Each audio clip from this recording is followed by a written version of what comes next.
Hello friends, मैं हूं doctor Anurag Sahu, founder of nature pharma clinic and research centre, drug and disease information centre, Jabalpur. Friends, आशा करता हूं आप लोग सब स्वस्थ होंगे और इस कोविड-19 में भी आप अपना ख्याल रख रहे होंगे। फ्रेंड्स, इस ड्रग की प्रोफाइल जो है, जो फेविपिरावीर है, ये मोस्टली रिसेंट ड्रग है। आपने देखा होगा अभी मार्केट में है और इसको लॉन्च कर दिया गया है।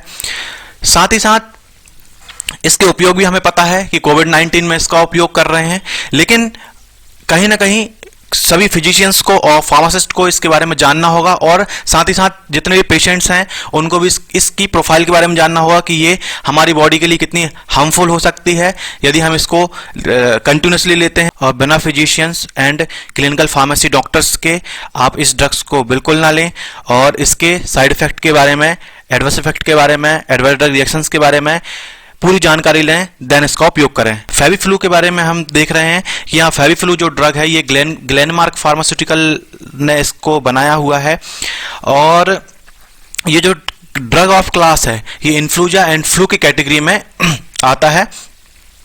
और साथ में इसका जो यूज है ये हमने रिसेंटली देखा कोविड-19 में यूज हो रहे हैं।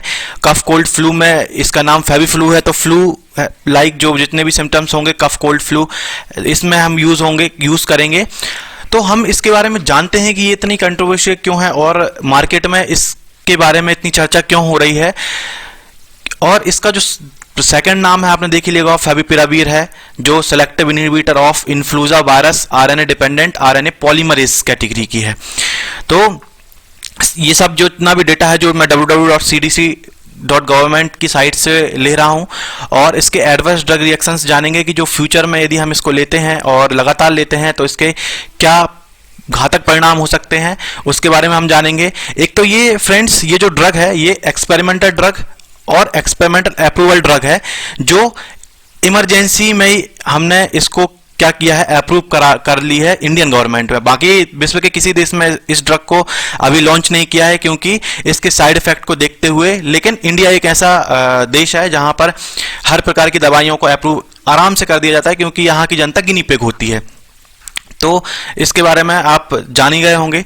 और बाकी ये जो है accelerated emergency approved in India, तो इंडिया में आईसीएमआर और सीजीआई ने इसको अप्रूव किया, फूड एंड ड्रग एडमिनिस्ट्रेशन ने अप्रूव किया और इसको काफ़ी सस्ते दामों पे 3500 रुपये में है इसका पत्ता, 3500-3600 रुपये में, और 103 रुपये की एक गोली है, मतलब एक टैबलेट है। तो बहुत ही चीपेस्ट है मेरे हिसाब से, इंडिया में सब प्रेफर कर सकते हैं इसको।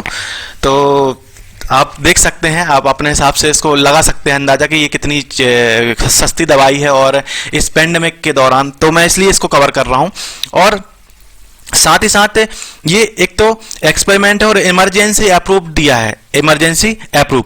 एक तो हम यहाँ पर बात करते हैं कि भैया एलोपैथी की बात करते हैं, और तो जहाँ पे फेविफ्लू जैसी ड्रग्स आ जाती हैं। और वहीं पर यदि हम आयुर्वेद की बात करें, यदि बुराई नहीं है इसमें, आयुर्वेद की बात करें जहां पर ड्रग्स के क्लिनिकल ट्रायल्स भी हो चुके हैं, प्रामाणिकता के साथ उसको रखा भी गया है, तब भी वहां पर कहीं ना कहीं उसको रोक दिया गया है। तो मेरे दिमाग में एक क्वेश्चन था कि ऐसा क्यों है। तो इसके बारे में आप और जानकारी आपको मिल जाएगी कि इसकी क्या वजह है और किस तरीके से है, उस पर मैं टिप्पणी नहीं करूंगा। लेकिन हाँ, ये जरूर है कि जब इस ड्रग के इतने सारे साइड इफेक्ट होने के बाद भी उस ड्रग के ऊपर क्वेश्चन उठाना, तो ये कहीं जस्टिफाइड नहीं होता है। ये आपको तय करना है कि आपको इस ड्रग को लेना है कि नहीं लेना है, और अपने फिजिशियन से इसको प्रिस्क्राइब कराना है कि नहीं कराना है। क्लिनिकल फार्मेसी डॉक्टर से इसके बारे में पहले सलाह लेना है, और कोई भी ड्रग हो उसके बारे में सलाह लेना है नहीं, ये सब आपके ऊपर डिपेंड करता है। तो चलिए दोस्तों, मैं इसकी एडवर्स ड्रग रिएक्शंस के बारे में आपसे बात करूंगा कि पेडियाट्रिक्स में यदि जो फेविफ्लू है, फेविपिरावीर है, यदि पेडियाट्रिक्स बच्चों में चली गई, मदर के द्वारा, चाहे मदर मिल्क के द्वारा चली गई हो, चाहे डायरेक्ट वो खुद कोरोना पॉजिटिव आ गया हो तो उसको दे दी गई हो, को प्रेग्नेंट वुमेन में दे दिया गया। और बेसिकली इसमें लिखा हुआ है डोंट, प्रेग्नेंट वुमेन में ये सेफ ड्रग नहीं है। और इसमें स्पेशली मैंने कोटेशन दिया है कि do not use pregnant women, because इसमें यदि कोई कोरोना पॉजिटिव आता है और उस कंडीशन में कोई प्रेग्नेंट वुमेन कोरोना पॉजिटिव आती है और हम इस ड्रग को, या कोई फिजिशियंस इसको रिकमेंडेड करता है इस ड्रग को प्रेग्नेंट वुमेन में, तो उसके बच्चे के अंदर कितने खतरनाक साइड इफेक्ट आएंगे वो मैं आपको बताने जा रहा हूं। इसमें सबसे पहले पेडियाट्रिक्स जो है, बच्चों को जो है, इसमें टेट्रोजेनिक ड्रग है, क्योंकि ये बच्चों में क्या प्रोड्यूस करेगा, टेट्रोजेनिसिटी प्रोड्यूस करेगा, और जो फीटस के लिए बहुत ही खतरनाक है, फीटस के लिए बहुत ज्यादा हार्मफुल है। इसके कारण क्या होगा कि हार्ट में छेद होंगे, हार्ट में छेद हो सकता है, कैंसर हो सकता है बच्चे को, ऑर्गन डिफेक्ट हो सकता है, मतलब कोई भी ऑर्गन अनडेवलप्ड हो सकता है, डिफेक्ट हो सकता है, चेस्ट डिफेक्ट हो सकते हैं, मतलब उसका जो चेस्ट है वो इंप्रूव नहीं होगा। ये आंतों में जो क्षति है, मतलब उसकी जो आंतें हैं, इंटेस्टाइन्स हैं, उसका क्षति हो सकती है, छोटी बड़ी हो सकती है, या अदर प्रकार की उसमें क्षति हो सकती है, और यहां तक कि बच्चों की मौत भी हो सकती है। तो ये इसकी ड्रग के साइड इफेक्ट हैं यदि किसी प्रेग्नेंट वुमेन में हमने इसको दे दिया गया। साथ में यदि प्रेग्नेंट वुमेन में हम इसको देते हैं, चलो ठीक है, तो हमारा क्वेश्चन ये आएगा कि चलो फीमेल में नहीं देंगे, हम मेल में देंगे। तो यदि इसको हम किसी मेल पर्सन्स में देते हैं, जो यंगस्टर्स हैं, यदि वो करते हैं, तो इसमें डिस्ट्रीब्यूटर इन स्पर्म, मतलब डिस्ट्रीब्यूटर इन स्पर्म, मतलब जो स्पर्म की जो क्वालिटी है वो खत्म हो जाएगी, और यहां तक कि डीएनए स्ट्रक्चर भी चेंज हो जाएगा। जो स्पर्म का डीएनए स्ट्रक्चर है वो चेंज हो जाएगा, जिसके कारण क्या होगा कि जो मां है उसमें जो फीटस है, क्योंकि स्पर्म और एग दोनों के मिलने से ही एक फीटस तैयार होता है, तो उसमें जो एग में डिफेक्टिव यदि स्पर्म जाएंगे तो वो क्या करेगा, उसमें भी कहीं ना कहीं बच्चे में अदर प्रकार के डिफेक्ट आ जाएंगे, जिसमें से एक ये हो सकते हैं।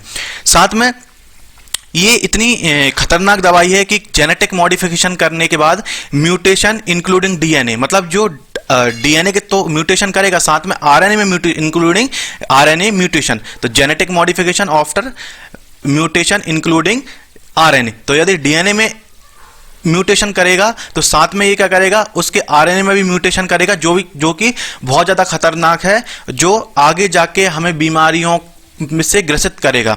हाइपर सेंसिटिविटी रिएक्शंस होने लगेंगी, बॉडी में बहुत ज़्यादा हाइपर सेंसिटिविटी आने लगेगी, ऑटो इम्यूनो डिसऑर्डर्स हो जाएंगे। ऑटो इम्यूनो डिसऑर्डर डायबिटीज़ हुआ, ऑर्थराइटिस, गाउट, तरीके से बहुत सारी बीमारियां आने लगेंगी। डिस्टर्ब ब्लड प्रेशर डिस्टर्ब हो जाएगा, कभी लो होगा कभी हाई होगा, कभी लो होगा कभी हाई होगा, तो इस तरीके के डिस्टर्ब ब्लड प्रेशर होने लगेंगे। गले में सूजन बनी रहेगी कि अपन यदि ये ले रहे हैं, तो क्योंकि ये हम जनरली देख रहे हैं इस ड्रग को काय में ले रहे हैं, कफ एंड कोल्ड में ले रहे हैं, तो जनरली हमारे इसी एरिया में कफ एंड कोल्ड होता है, तो यहाँ पे यदि ये हम ड्रग लेते हैं लगातार, तो इस ड्रग के कारण गले में बहुत ज्यादा सूजन आ जाएगी, और ये हमें इसके कारण लैरेंजियल एडेमा जिसको हम बोलते हैं वो हो जाएगा, और शायद तो डेथ भी हो सकती है। और अब यदि स्पेशली हम फीमेल की बात करेंगे, यदि फीटस में बात करेंगे, तो इसमें सील लाइक इफेक्ट आएगा। आपने सील लाइक इफेक्ट देखा होगा कि थैलेडोमाइड ट्रेजेडी में किस तरीके से हुआ था, इसको मैं कवर करूंगा नेक्स्ट वीडियोस में। लेकिन इसके जो लॉन्ग टर्म इफेक्ट हैं ये इतने खतरनाक हैं कि जीनोसाइड भी हो सकता है, आपकी पूरी जनरेशन खराब हो सकती है।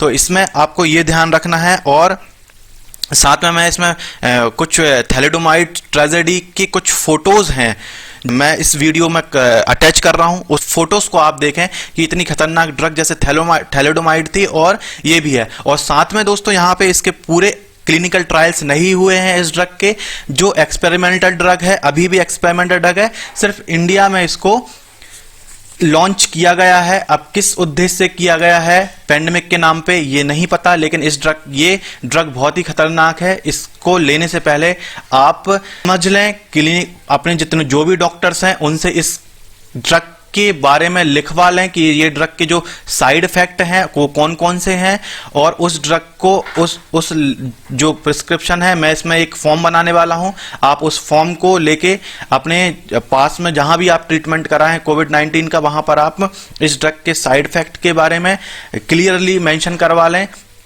जिससे क्या हो कि आपको कभी ऐसी कोई प्रॉब्लम हुई और आपको इस ड्रग के बारे में नहीं पता होगा, तो इससे आपकी पर्सनल लाइफ भी खराब हो सकती है लाइफ टाइम के लिए, या आपके फैमिली मेंबर्स में किसी की भी।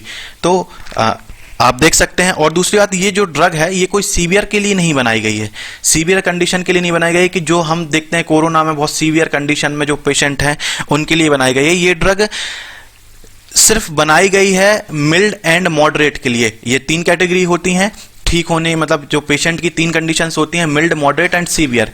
तो ये जो ड्रग है ये कॉमन कोल्ड के लिए बनाई गई है, मिल्ड एंड मॉडरेट के लिए बनाई गई है, ना कि सीवियर पेशेंट के लिए बनाई गई है। तो वैसे तो इसकी कोई ज़रूरत नहीं थी बिकॉज सब असिम्प्टोमेटिक थे, लेकिन फिर भी इसको बाजार में उतारा गया है, किस उद्देश्य से उतारा गया है, तो ये बहुत ही सोचने वाली बात है आपके लिए भी और मेरे लिए भी as a clinical pharmacy doctor. इसकी सीरियसनेस को, और जो फिजिशियंस हैं और जो क्लिनिकल फार्मेसी डॉक्टर्स हैं, और इसके बारे में कहीं ना कहीं हमें जनता को अवेयर करना पड़ेगा, क्योंकि ये हमारी जनरेशन की बात है। तो थैंक यू दोस्तों। आगे की जो मैं फोटोज़ जो इसमें इंक्लूड कर रहा हूँ वो आप देख लीजिए थैलेडोमाइड ट्रेजेडी की, और नेक्स्ट वीडियो में लाऊंगा थैलेडोमाइड ट्रेजेडी क्या थी, और इसके बारे में पूरी डिटेल्स आप देखेंगे तो आप चौंक जाएंगे कि कैसे हुई थी। और वहाँ पे भी इसी तरीके से उस ड्रग को लॉन्च किया गया था एक्सपेरिमेंटल के नाम पे, और उसके बाद फिर बहुत ज़्यादा प्रॉब्लम हो गई थी, पूरी की जनरेशन के साथ समस्या हो गई थी। आप समझ चुके होंगे कि ये जो थैलेडोमाइड ट्रेजेडी थी कितनी भयानक थी। उसके कुछ फोटोग्राफ्स मैंने अटैच किए हुए हैं। साथ में मैं आपको बताना चाहता हूं कि जो लास्ट में मैंने बताया सील लाइक इफेक्ट, तो यही सील लाइक इफेक्ट है। बच्चों में सील लाइक इफेक्ट आप देख सकते हैं, इस तरीके के हाथ पैर हो जाते हैं, टेढ़े मेढ़े हाथ पैर हो जाते हैं। तो ये ड्रग भी सेम थैलेडोमाइड जैसी ही है, और मैं कहूं तो थैलेडोमाइड ही है। साथ में दोस्तों इस ड्रग में की जो रिसर्च साइंटिस्ट हैं वो चाइना के हैं। तो आप समझ सकते हैं कि किस तरीके से इसको पब्लिश किया होगा, किस तरीके से इसको देश में लाया गया होगा। तो आप थोड़ा सा सजग रहें। मैं सभी डॉक्टर्स, जितने भी फिजिशियंस हैं, सभी क्लिनिकल फार्मेसी डॉक्टर्स हैं, उनसे हाथ जोड़ के बोलना चाहता हूं कि इस बारे में बहुत सारे लोग बोल चुके हैं, बहुत सारे यूट्यूबर्स यूट्यूब पर हैं। डॉक्टर विष्णुरूप राय चौधरी हों, वीरेंद्र सिंह हों, चाहे डॉक्टर तरुण कोठारी हों, चाहे के अग्रवाल हों, चाहे BM हेगड़े हों, बहुत सारे लोग इसकी डिटेल को बता चुके हैं, इसकी सीरियसनेस को बता चुके हैं। तो देश के सभी डॉक्टर्स से निवेदन है, जो फिजिशियंस लॉबी है उनसे भी निवेदन है कि कम से कम देश हित में इस चीज को आपको भी आगे आना पड़ेगा। और मैं तो कर ही रहा हूं, और मेरे जैसे बहुत सारे लोग कर रहे हैं, आप लोगों को भी आना पड़ेगा, बिकॉज ये पूरी जनरेशन से जुड़ा हुआ मामला है। कोरोना वायरस है, single standard RNA respiratory virus है, इन्फ्लुएंजा वायरस है, और ये 198 बार म्यूटेट हो चुका है। और जो वायरस 198 बार म्यूटेट हो चुका है, और उसकी किस तरीके से मेडिसिन बन सकती है और कैसे बनेगी, ये पॉसिबिलिटीज तो है नहीं, बिकॉज बहुत सारे लोग बोल चुके हैं कि single standard RNA respiratory influenza virus जो है उसकी कभी भी वैक्सीन्स या कभी भी मेडिकेशंस नहीं बन सकता। तो हम लोगों को इस तरीके की ड्रग्स को क्यों दे रहे हैं, और जब इसमें लगभग डेथ ही है। प्रॉपर इंफॉर्मेशन को लोगों तक पहुंचाइए कि जिसको बहुत ही इमरजेंसी कंडीशन हो वही इस ड्रग को ले, और एक गाइडेंस के साथ ले, एक एप्रोप्रिएट एविडेंस के साथ ले इसके साइड इफेक्ट के बारे में। और मैं सभी जनता से, जितने भी लोग देख रहे हैं, जितने भी मेरे मित्र हैं, जितने भी लोग हैं, सबसे मैं कहना चाहता हूं कि मैं एक फॉर्म अटैच करूंगा या फॉर्म आपको दे दूंगा। एक फॉर्म मैं डिज़ाइन करने वाला हूं बहुत जल्दी। उस फॉर्म में आप किसी भी फिजिशियंस के पास जाएं और इस तरीके की कोई भी ड्रग्स हो तो उसके बारे में आप उसके साइड इफेक्ट के बारे में डिटेल में लिखवा लें, जिससे कि आपको उसकी ड्रग्स की प्रोफाइल उसके बारे में पता हो। ऐसा ना हो कि आपको कुछ पता ही नहीं है और देश के साथ बहुत कुछ हो जाए, या देश की जनता के साथ बहुत कुछ बुरा हो जाए। तो मैं ये बिल्कुल नहीं चाहता हूं। हो सकता है ये ड्रग बहुत अच्छी हो, बिकॉज ये जो पूरा है, ये पूरा CDC की, गवर्नमेंट की साइड से एविडेंस के साथ लिया गया है। तो आपको ये समझना। सेकेंड चीज, ये जो ड्रग है फेबिफ्लू, इसका जो क्लिनिकल ट्रायल सिर्फ एक बार हुआ है 2013 में, इसका क्लिनिकल, और वो भी एनिमल स्टडी हुई है। अब जाके ये जो ड्रग मार्केट में इसकी लॉन्चिंग हो रही है देश में, और ये ह्यूमन गिनिया पे ही है। हम लोग जो इसके ट्रायल में हो गए, क्योंकि अभी रिसेंटली क्लिनिकल ट्रायल्स के नियम कंप्लीटली चेंज कर दिए गए हैं, जो मैं नेक्स्ट लेक्चर में आपको बताऊंगा कि पूरे क्लिनिकल ट्रायल्स के नियम चेंज कर दिए गए हैं। सजग रहिए और बहुत ही कॉन्शियस रहने की आवश्यकता है। बस मैं इतना ही कहूँगा। धन्यवाद।